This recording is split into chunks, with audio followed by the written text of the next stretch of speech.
Celui qui contrôle son esprit contrôle son argent. Il y a une question que personne ne t'a jamais vraiment posée. Pas ton professeur, pas tes parents, pas la société. Une question simple, presque brutale dans sa franchise. Est-ce que c'est ton argent qui prend tes décisions financières ou est-ce que c'est ta peur? Parce que si tu regardes honnêtement ta vie, les achats que tu regrettes, les investissements que tu n'as jamais faits, l'argent que tu as dépensé pour impressionner des gens qui s'en fichaient, tu commences à voir quelque chose d'inconfortable. Ce n'est pas ton portefeuille qui a un problème, c'est ton esprit. Abonne-toi maintenant, like cette vidéo, partage-la avec quelqu'un qui en a besoin. Ce que tu vas entendre dans les prochaines minutes a le pouvoir de changer ta relation avec l'argent pour toujours. Il y a plus de 2000 ans, 3 hommes ont vécu des vies radicalement différentes. L'un était esclave, l'un était conseiller d'un tyran, l'un était l'homme le plus puissant de la planète. 3 destins aux antipodes, 3 existences marquées par la douleur, la trahison, l'injustice, le pouvoir absolu. Et pourtant, ils ont tous les 3 découvert la même vérité fondamentale. Une vérité que le monde moderne a presque entièrement oubliée. Celle qui dit que la liberté n'est pas une question d'argent, que la richesse n'est pas une question de chiffres, que tout commence et que tout finit dans un seul endroit, ton esprit. Ces 3 hommes s'appelaient Marc Aurèle, Épictète et Sénèque. Et ce soir, leur vie va te parler directement. Commence par fermer les yeux une seconde. Pense au dernier achat que tu as regretté. L'achat anodin, l'achat où tu t'es dit après « Pourquoi j'ai fait ça ?» Ce vêtement que tu ne portes plus, cet abonnement que tu n'utilises pas, ce gadget qui prend la poussière, ce dîner trop cher pour épater quelqu'un. Maintenant, demande-toi, qu'est-ce qui t'a poussé à acheter? Était-ce un besoin réel ou était-ce quelque chose d'autre? Une émotion, une impulsion, une peur, un désir d'appartenance? La réponse que tu trouves là, c'est le cœur de tout ce que nous allons explorer ensemble. Le stoïcisme n'est pas une philosophie de bibliothèque, ce n'est pas un système inventé par des intellectuels dans des salles climatisées, c'est une réponse à la douleur, une réponse forgée dans le feu de vie qui aurait brisé n'importe qui d'autre. Et l'une de ces applications les plus puissantes et les plus méconnues concerne directement l'argent, les désirs et la façon dont nous gérons les ressources. Voyageons d'abord vers une île, Chios, en mer Égée, quelque part autour du 1er siècle après Jésus-Christ. Un enfant né esclave. Son nom est Épictète, son nom grec qui signifie littéralement l'acquis, celui qui a été acheté. Dès sa naissance, il n'appartient pas à lui-même, il appartient à un maître. Il n'a pas de nom à lui, pas de droit, pas de liberté. Son corps est une propriété. Et comme si cela ne suffisait pas, son premier maître, un homme cruel, Épaphrodite, lui brise délibérément la jambe pour s'amuser, pour punir. Les sources divergent sur la raison. Mais le résultat est le même. Épictète boitera toute sa vie. Maintenant, arrêtons-nous ici, parce que ce moment est crucial. La plupart des gens soumis à une telle douleur, à une telle humiliation, auraient choisi l'une de 2 choses, la révolte ou l'effondrement. Épictète a choisi une 3e voie. Il a commencé à penser, à observer, à distinguer. Et cette distinction qu'il a faite, une distinction d'une simplicité désarmante, est peut-être la pensée la plus révolutionnaire jamais formulée sur la condition humaine. Il y a ce qui dépend de toi et il y a ce qui ne dépend pas de toi. Son corps, pas en son pouvoir. Sa liberté physique, pas en son pouvoir. Sa jambe brisée, pas en son pouvoir. Mais ses pensées, ses jugements, ses désirs, sa façon d'interpréter ce qui lui arrivait, ça, personne ne pouvait le lui prendre. Jamais. Ni un maître, ni un tyran, ni la souffrance elle-même. Il écrit, ou plutôt il dicte, car ses paroles seront transcrites par son élève Arien, dans ce qu'on appellera les entretiens. Ce n'est pas ce qui arrive aux hommes qui les tourmentent, mais les opinions qu'ils ont de ce qui arrive. Relis cette phrase, laisse-la descendre. Ce n'est pas ce qui arrive, c'est ton opinion de ce qui arrive. Ce n'est pas la perte d'argent qui te détruit, c'est l'histoire que tu te racontes sur cette perte. Ce n'est pas la richesse de l'autre qui te ronge, c'est le sens que tu y attaches. Et maintenant, pense à ça dans ta propre vie financière. Tu vois quelqu'un rouler dans une belle voiture. Tu vois quelqu'un publier ses vacances sur les réseaux. Tu vois quelqu'un être promu avant toi. Et quelque chose se contracte en toi. Une douleur sourde, un sentiment d'insuffisance, une urgence de compenser. Et cette urgence, cette douleur, te pousse à dépenser de l'argent que tu n'as pas, pour acheter des choses dont tu n'as pas besoin, pour impressionner des gens auxquels tu ne penses même plus 3 mois plus tard. Épictète aurait regardé ça et t'aurait dit, avec toute la douceur et toute la fermeté d'un homme qui a tout perdu et qui a quand même tout gardé, tu souffres. Mais tu souffres d'une opinion, pas d'une réalité. Épictète a finalement été affranchi. Il a ouvert sa propre école, à Nicopolis, en Grèce. Des gens traversaient des mers pour venir l'écouter. Un homme qui avait été esclave, qui boitait, qui ne possédait rien et qui était devenu l'une des personnes les plus libres de son époque. Pourquoi ? Parce qu'il avait compris quelque chose que l'immense majorité des humains ne comprend jamais. La liberté n'est pas dans ce que tu possèdes, elle est dans ce que tu choisis de penser. Abonne-toi, like, partage cette vidéo, parce que ce que tu es en train d'entendre, c'est une sagesse que l'école ne t'a jamais enseignée et que ton compte bancaire attend que tu découvres. Traversons maintenant l'espace et le temps. Nous sommes à Rome, l'Empire est à son apogée, et un homme écrit à la lumière d'une bougie, tard dans la nuit, dans ses appartements privés. Il s'appelle Lucius Annae Sénèque, et il n'est pas esclave. Il est au sommet du monde, conseiller de Néron, l'un des hommes les plus riches de Rome. Son patrimoine est colossal, sa réputation immense, son influence sur l'Empire considérable. Et pourtant, c'est là que l'histoire devient fascinante, Sénèque souffre d'une contradiction déchirante. Il prêche le détachement de la richesse, il écrit sur la vacuité du luxe, il conseille à son ami Lucilius de vivre simplement, de ne pas courir après les honneurs, de se méfier des désirs. Et il fait tout ça depuis une villa somptueuse entourée d'un faste que peu d'empereurs pouvaient se permettre. Ses contemporains ne se privent pas de lui le rappeler. Reprocher. La critique est acerbe. Tu parles de pauvreté, mais tu vis dans l'opulence. Tu prêches le détachement, mais tu accumules les richesses. Hypocrite. Et Sénèque répond. Pas par la défense, pas par la justification. Il répond avec une honnêteté déconcertante dans ses lettres à Lucilius. Je ne prétends pas être un sage, je ne prétends pas être parfait. Je partage ce que j'apprends. Je suis, moi aussi, un voyageur sur ce chemin. Et il ajoute quelque chose d'essentiel, quelque chose que le monde moderne devrait tatouer sur les murs de chaque école de business. Ce n'est pas l'argent qui corrompt, c'est le désir de l'argent. Ce n'est pas la richesse qui emprisonne, c'est l'attachement à la richesse. Sénèque ne disait pas que l'argent est mauvais, il disait quelque chose de beaucoup plus subtil et beaucoup plus vrai. L'argent est un outil, et comme tout outil, son danger n'est pas dans l'outil lui-même, mais dans la façon dont ton esprit se rapporte à cet outil. Est-ce que tu utilises l'argent ou est-ce que l'argent t'utilise ? Voilà la vraie question. Et pour y répondre honnêtement, tu dois regarder ta relation avec l'argent en face. Est-ce que tu dépenses pour acheter quelque chose ou pour ressentir quelque chose ? Est-ce que tu épargnes par stratégie ou par peur ? Est-ce que tu investis par conviction ou parce que tu veux être quelqu'un d'autre que celui que tu es ?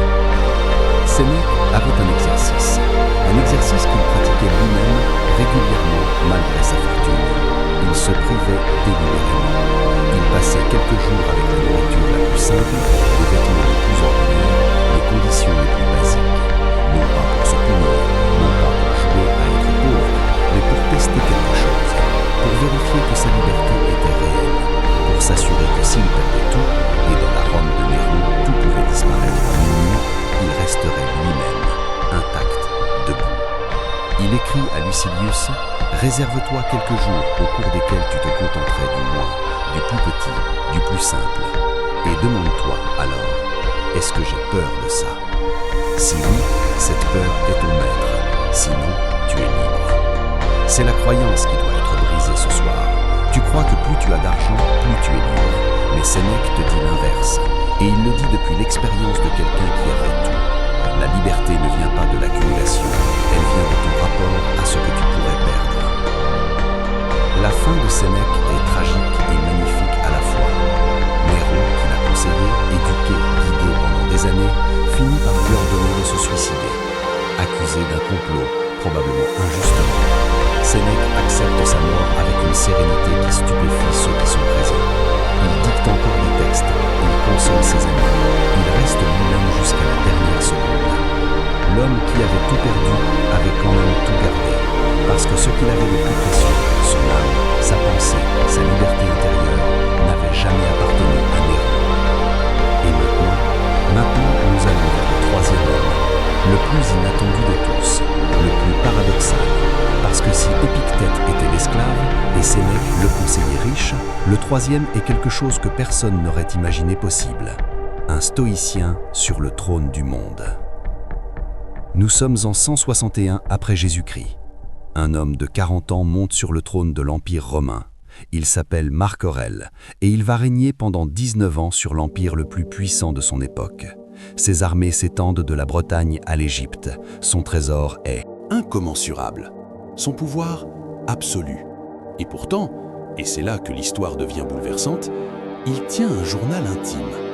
Un journal qu'il ne destine pas à la publication. Un journal que personne n'est supposé lire.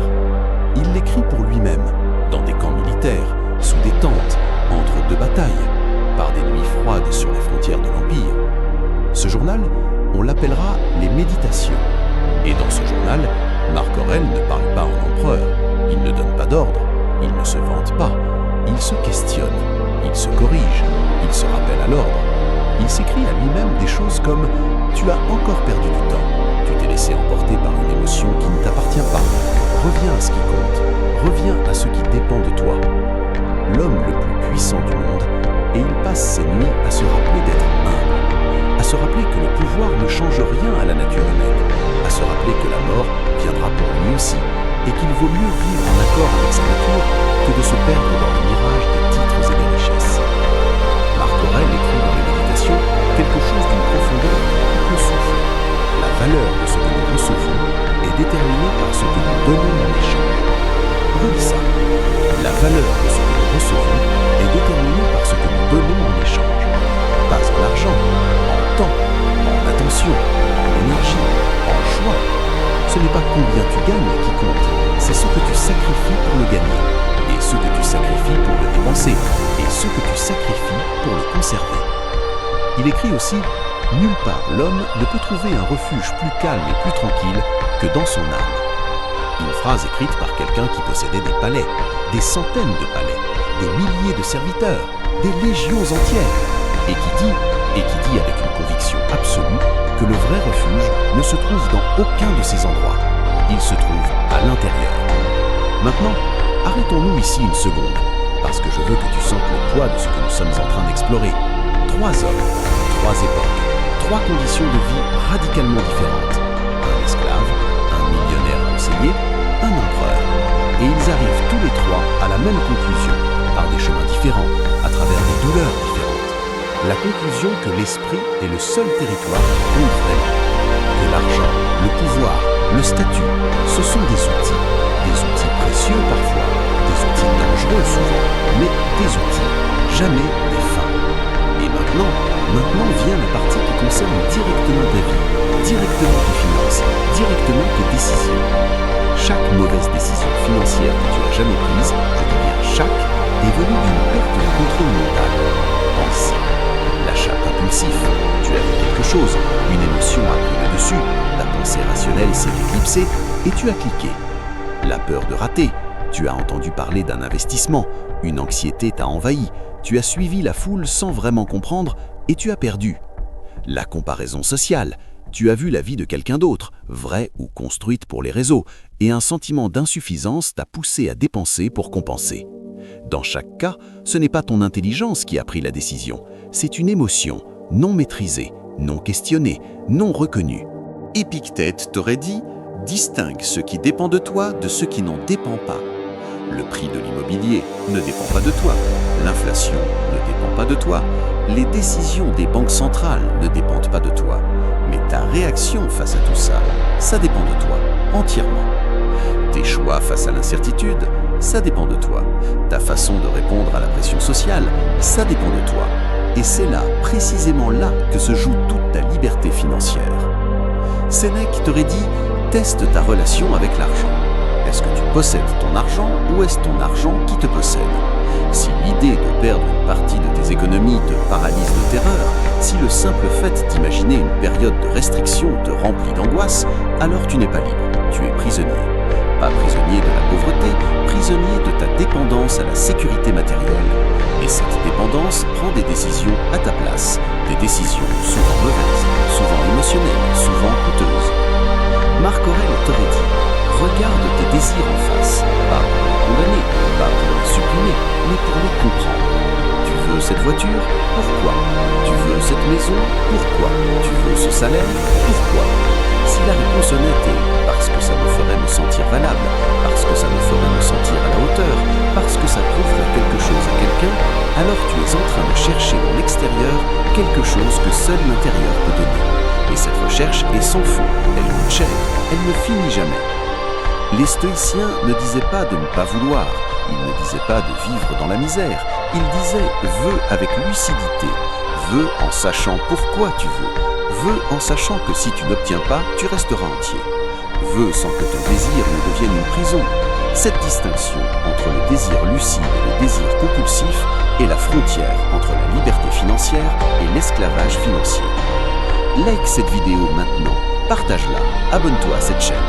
Parce que ce que tu viens d'entendre, la plupart des gens passent leur vie entière sans le découvrir. Et tu peux offrir ça à quelqu'un qui en a besoin ce soir. Il y a une autre chose que ces trois hommes avaient en commun. Quelque chose qu'on ne dit pas assez. Ils prenaient tous les trois le temps de penser, de vraiment penser. Marc Aurèle écrivait, Sénèque écrivait des lettres, Épictète enseignait, questionnait, retournait les idées dans tous les sens. Dans un monde qui allait infiniment moins vite que le nôtre, ils ressentaient quand même le besoin de créer des espaces de réflexion, de ralentir, de s'observer eux-mêmes. Nous vivons aujourd'hui dans un monde conçu pour nous empêcher de penser. Les notifications, les algorithmes, les publicités, les promotions qui n'expirent que demain, les offres qui créent une urgence artificielle.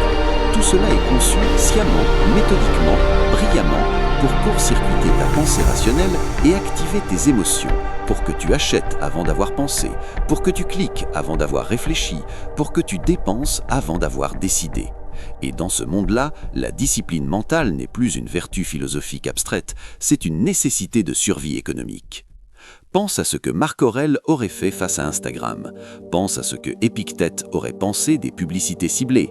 Pense à ce que Sénèque aurait écrit sur le crédit à la consommation.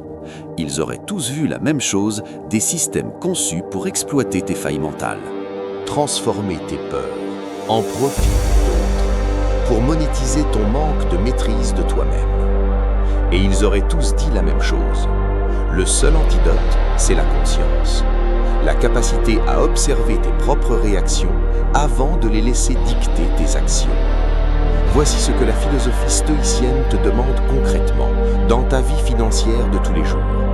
Avant chaque dépense significative, pose-toi une seule question, une seule. Est-ce que je choisis ou est-ce que je réagis? Si tu choisis, si c'est une décision consciente, alignée avec tes valeurs et tes objectifs, alors vas-y. Si tu réagis à une publicité, à une peur, à une envie soudaine, à la pression d'un groupe, alors attends. Attends 24 heures. Laisse l'émotion passer et décide depuis un endroit plus calme, plus lucide, plus libre. C'est ça, contrôler son esprit face à l'argent.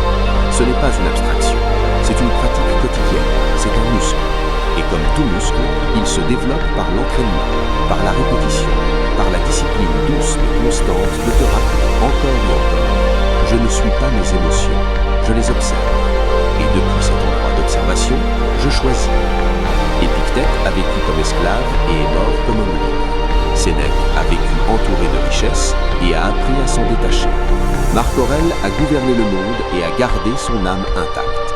3 vies. 3 preuves vivantes que la condition extérieure ne détermine pas la liberté intérieure. Que l'argent, qu'on en ait beaucoup ou peu, ne décide de rien par lui-même. Que tout se joue là, dans cet espace invisible, entre ce qui t'arrive et ce que tu en fais. Entre le stimulus et la réponse. Entre l'émotion et la décision. Et si tu emportes une seule chose de cette vidéo, une seule, que ce soit celle-ci, tu n'es pas tes peurs financières. Tu n'es pas tes désirs compulsifs. Tu n'es pas tes habitudes de dépenses héritées de l'enfance ou modelées par la société. Tu es quelque chose de plus profond, de plus stable, de plus libre que tout ça. Et depuis cet endroit-là, depuis cette partie de toi qui observe, qui choisit, qui décide, tu peux transformer complètement ton rapport à l'argent. Non pas en gagnant plus, non pas en dépensant moins, mais en devenant plus conscient, plus présent, plus toi-même face aux tentations, aux peurs et aux pressions. Marc Aurèle a écrit une dernière chose que je veux te laisser ce soir. Il a écrit ces mots dans ses méditations, seul dans sa tente, quelque part sur les bords du Danube, à la frontière de l'Empire qu'il portait sur ses épaules. Tu as le pouvoir sur ton esprit, pas sur les événements extérieurs. Réalise cela et trouveras la force. Tu as le pouvoir sur ton esprit, pas sur les marchés, pas sur l'économie, pas sur les décisions des autres, sur ton esprit. Et si tu exerces ce pouvoir-là, si tu le cultives, si tu le respectes, si tu l'entraînes chaque jour, alors chaque décision financière que tu prendras sera différente. Pas parfaite, différente, plus libre, plus lucide, plus toi. C'est ça le vrai sens du stoïcisme appliqué à l'argent. Ce n'est pas une méthode d'épargne, ce n'est pas une stratégie d'investissement, c'est une façon d'être, une façon d'habiter ta vie économique avec les yeux ouverts, le cœur calme et l'esprit souverain. 3 hommes ont vécu cette vérité il y a 2000 ans. Elle est aussi vraie ce soir qu'elle l'était alors. Et elle t'attend. Elle t'a toujours attendu. Si cette vidéo t'a touché, si elle a remué quelque chose en toi, fais-le savoir maintenant. Abonne-toi à cette chaîne, laisse un like et partage cette vidéo avec une personne dans ta vie qui mérite d'entendre ça. Parce que parfois, une idée au bon moment change tout. Et peut-être que ce soir, c'est toi qui peux changer quelque chose pour quelqu'un d'autre. À très bientôt.